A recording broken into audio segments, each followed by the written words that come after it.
Ay, buntag. Magandang umaga sa lahat. Ito yung pagkain ko. Masarap to eh. Ito yung pagkain ng pagkatumatanda ka no. Ito na kumain ng matigas. Kasi baka di ka matunawan. Ito pampalakas ng resistensya to. Ubusin ko to. Ulam ko paksiw. Meron ding asin. Asin sana. Kaso naalala ko yung paksiw ko inamag na. Matagal na to, ininit ko na lang. Isang linggo na tong paksiw ko. Yung paksiw ko isang linggo na eh. Kaya asin yung nilagay ko. Asin asin. Kasi kala ko wala akong ulam. Lalabas sana ako kaso lakas ng ulan. Kaya din ako lumabas. Sabi ko magluto-luto na lang ako dito. Sarap mabuhay no. Lalo na pag nag-isa ka lang. Joke lang. Joke lang. Sawa na kasi. Sawa na sa pag-ibig. Kaya ginusto na lang mag-isa.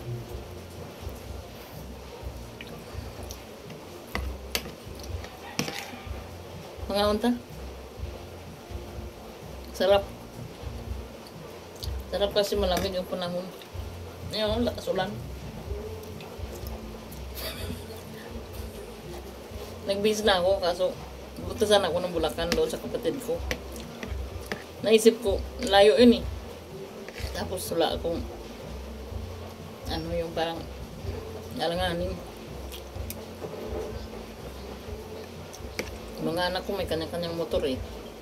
Kaso may mga sarili na silang buhay. Kaya ito, para na akong single. Di single. Single na ako. Matagal na akong hiwalay ng pinakasalan ko. Pinakasalan ko, 19 niya pa lang edad ko. Kaso naghiwalay na kami 20 years ago.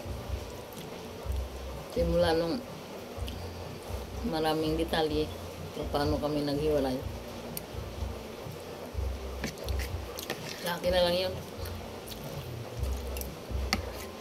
Simula isa anak namin hanggang naging 4. Hanggang isang naging 5. 5 na anak ko eh. Marami na akong apo.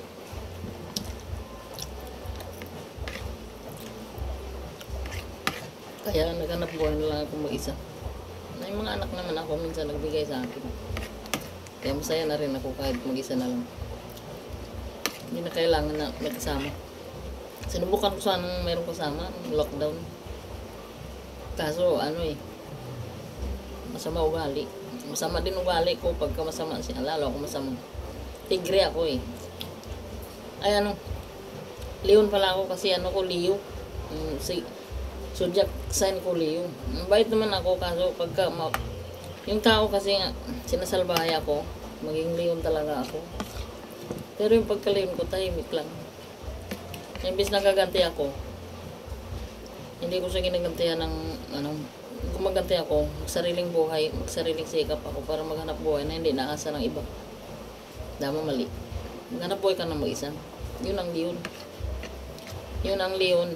Tahimik lang na maghanap buhay mag-isa na hindi na kailangan na gumanti ka pa. Yung kagaya ng mananakit ka or kaya kasi tapos na ako dun.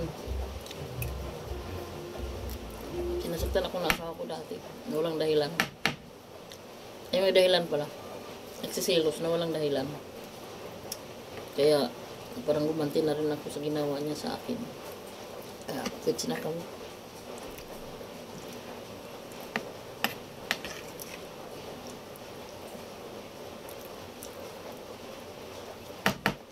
Ganito lang ang buhay. Minsan masama. Panahon. Minsan maganda.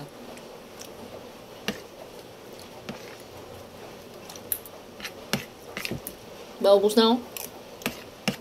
Ubus na lugaw. Ever since, lang ako naisip na maglugaw. Kasi hindi ako lang hindi talaga magluluto. Hindi talaga ako nagluto. Naisip ko lang magluto kasi umulan eh. Hindi ako makalabas. Saka, ano, holiday daw ngayon. Sabi nila, holiday. Holiday is important. Kaming lugaw. Naalala ko dati, maliit pa ako, nanay ko. Nagkasakit ako, nilalagnat. Naglulugaw yung nanay ko. Pinainom ako, pinakain. Ng lugaw at saka yung royal. Tapos naalala ko yung nanay ko, naglugaw ng na may manok na kasama. Yung manok pa naman na bagong yung maliit na sisiw. Diba, bagong sangkap yung balahibo. Kasi pag yun daw ang lagnat painom sa'yo, mawala daw yung lagnat mo sa loob. Kasi minsan daw yung lagnat mo, pag nasa loob na, delikado daw nakakamatay. Kaya pag sa loob na yung lagnat mo, kailangan daw uminom ng sabaw ng manok na bagong sangkap yung balahibo. Matalino yung nanay ko eh. Hindi matalino yun, siguro patay na ako. Dumating na yung punto na payat na ako, nagkasakit ako ng tipdas. Kasi dati ko lang imunay sa probinsya sa bundok kami nakatira. Tapos yung panay sakit yan ko, ang sakit yan ko. Layo ng eskwelahan namin eh. Eskwelahan namin, halos 7 kilometro mula sa bahay namin. Tapos, yung ang eskwelahan namin ang layo, 7 kilometro. Lalakad lang kami. Tapos pagdating doon sa school, recess na. Recess na. Sabi ito yung teacher namin, grade 4. O yung anak mo, matalino yan sa klase. Kaso nag-cutting classes. Paano? Doon pa dang sa daan, nag-usap-usapan na kami kung sinong kapartner namin doon sa laro. Yung piko, sud-sud, volleyball, indoor, hagis ng sinilas. Ang dami namin laro. Kaya pares-pares na kami sa daan pa lang. Tapos nung malaman ng teacher ay ng tatay ko, nagalit. Bakit daw nag-cutting classes ka? Sayang naman yung baon mo. Madaling araw pa lang nagsaing na yung tatay namin. Alas 4 pa lang. Tatay namin nagsaing. Tapos ginigising kami madaling araw. Tapos nagbalot na kami ng dahon ng saging. Gawin ng baonan. Tapos lagyan ng tuyo ulam namin. Wala pa kami ulam.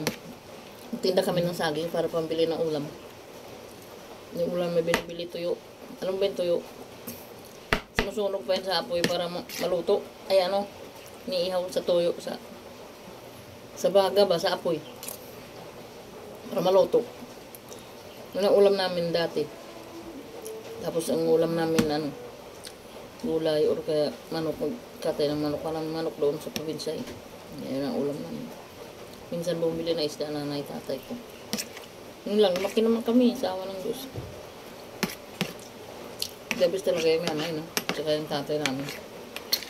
Kasi yung iba hindi nakaraos, pero kami nakaraos kami. Mahirap lang kami nung lumaki. Malaki kami, naalala kami bigas. Tapos nagkano kami ng puno ng kamuting kahoy. Nilaga namin yung kamuting kahoy para gawin namin hapunan. Wala kami bigas eh.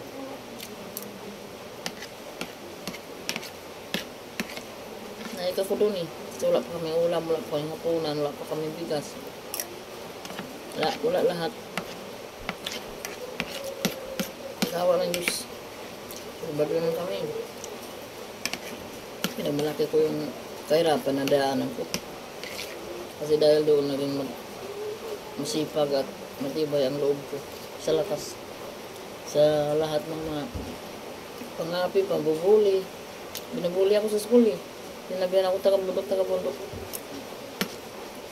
Tapos yung nabubuli sa akin kasi naging second honor ako sa grade 5. Ngayon, nagsisi siguro sila sa sarili nila kasi yung isa nag-asawa ng pariner, hindi nanganak. Tapos yung isa namatay. Tapos yung isa nag-asawa, namatay din. Tapos yung isa hindi siya napag-asawa, dalagang ulay.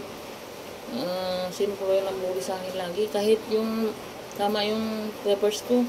Sabi natin, change your paper with the opposite row. Mag-exchange paper na, mag-check. Sinasadya nilang i-mistake yung yung papel ko para pag lumapit ako kay sir, ma'am, hindi po nila gichikan, ma'am. Tawanan sila kahit taga-buki daw ako. Chika daw. Chika daw, hindi daw chiki, dapat daw chiki kay ma'am, hindi nila gina-check kasi taga-buki daw ako, taga-bundok daw ako. Sa awa ng Diyos, Yung nanlait sa akin, wala naman sila. Walang ibig sa akin yun. Tama lang yun. Ngayon bubuli sila. Kinakarma naman sila, di ba? Kaya kayong mga taga-bukid, huwag kayong, kung may nang api sa inyo. Kasi tayong taga-bukid. Tayo, masipag. Tsaka proud tayo, naging taga-bukid tayo. Kasi sa taga-bukid, marami tayong alam. Kabalutang mamagul.